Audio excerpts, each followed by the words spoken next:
এটা কখনো মাফ হবে না। কেউ যদি দাবি ছাড়ে না, আমরা দোকানও কাপড়ের দোকানও 10,000, ফার্মেসির 2,000, রেশন দোকানও 7,000, এই যে টাকাটা জমাইয়া তুইলাম কোনোদিন দেই না, এক দোকানও খাইয়া আর এক দোকানও গিয়ে আবার খাওয়া শুরু করলাম। কথা হয় না মাঝে রে আসো না মাঝে বলে হয় একারা খাই দিছে না আরেকারা তুলছি হইতে বুঝা যায় একবারে স্বাভাবিক বুঝা যায় খুব প্রচলন। দোকান খুললে মানছে একারা খায়, কোনো মাঝে হইতে দুই আরা শেষ হয়ে গেছে, 3 নম্বর বার কোনো লাইনে তুলছি আর একারা মা মানে আমরা একবার খাইতে আসি ঢুকাইতে আসি আর ভদ্রলোকে খালি তুললে আর তুলে দেওয়ার কোনো চিন্তা নাই। আজকে যেন দোকানদারও ঋণ হয়েছে, আপনি দাবি ছুটাইছেন না মুখ দিয়া বা আপনার সম্পদ দিয়া, কিংবা তো আপনারা ওলাতে দাবি ছুটাইছেন না, কেউ পদের হক দাবিয়া খাইছেন, কেউ ভাইয়ের হক দাবিয়া খাইছেন, কেউ মনে হরলে গ্রামের যে কোনো মানুষের হক দাবিয়া খাইছেন, কেউ বৃদ্ধ মহিলা রাড়ি বেটি মহিলার হক রে দাবিয়া খাইলাইছেন। মহিলা জীবন লইতে পারছেন না, বাবা জানিয়া রাখবা কিয়ামতের দিন সবে কিন্তু দিয়া ছুটিয়া দেওয়া লাগবো। বড় গুনাহ আল্লাহ মাফ দিলাইব, কিন্তু পরের হক কখনো মাফ নাই মালিকে যদি দাবি ছাড়ে না।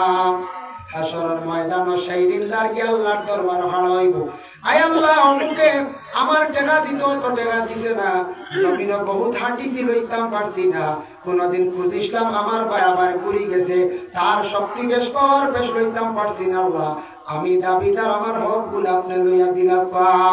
আল্লাহ কইবা বান্দা তুমি তার হক আদায় করিন মারো, নতুবা তুমি জান্নাতে যাইতে পারতা নাই, যাওয়ার কোনো রাস্তা নাই, তার যত সময় তার হক তুমি আদায় করছো না। আল্লাহ কি দিতাম, টাকা তো নাই, দানও নাই, জমিনও নাই, কিছু আছে না হাসরের ময়দানে একমাত্র আমল নামায় নেক আমল।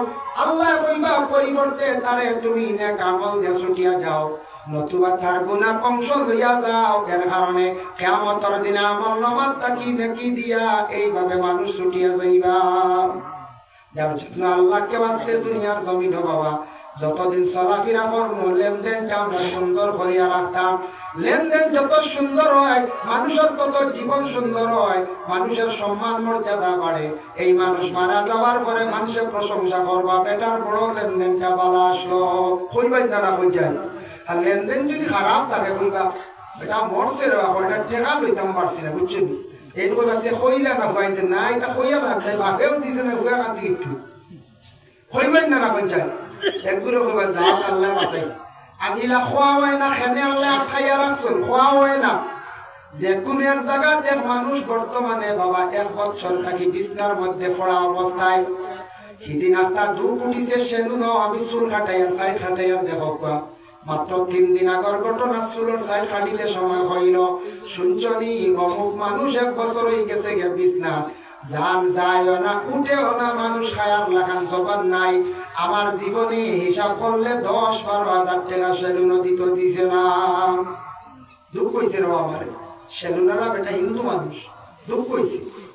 যে চাচা পুত্র চিনছি বাদে আমি চিনছি, আজ মুসলমানের ব্যক্তি এমন কাজ করলো, হিন্দু ভাইয়ের দুঃখ পাবে আমার চুলোর সাইড কাটা হইল, শুনছনি অমুক কাঠ খাইল বলে আমি হইলাম হইতাম পারি না বলে। এই মানুষে আমার জীবনে যতদিন মুখ শেভ করছে চুল কাটছে, কোনদিন মনে হইলে 10 টাকা দিছে আর কোনদিন দিছে না।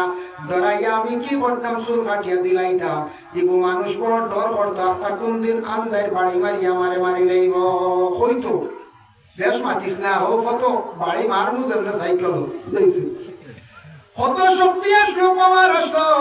আজকে হয়ে গেল শক্তি, একজন হিন্দু ধর্মের মানুষ, সনাতন ধর্মের মানুষ হিন্দু ভাই দুঃখ প্রকাশ করেন যে ভাই আজকে কত বড় জোয়ান পলওয়ান বিছনার মধ্যে পড়িয়া রইলা, জান বাহির হইয়াও যার না আর সুজয়া উঠিতে পারতা না, কিন্তু বেটার পুরাপুরি দাবি রইছে আমার ঘর।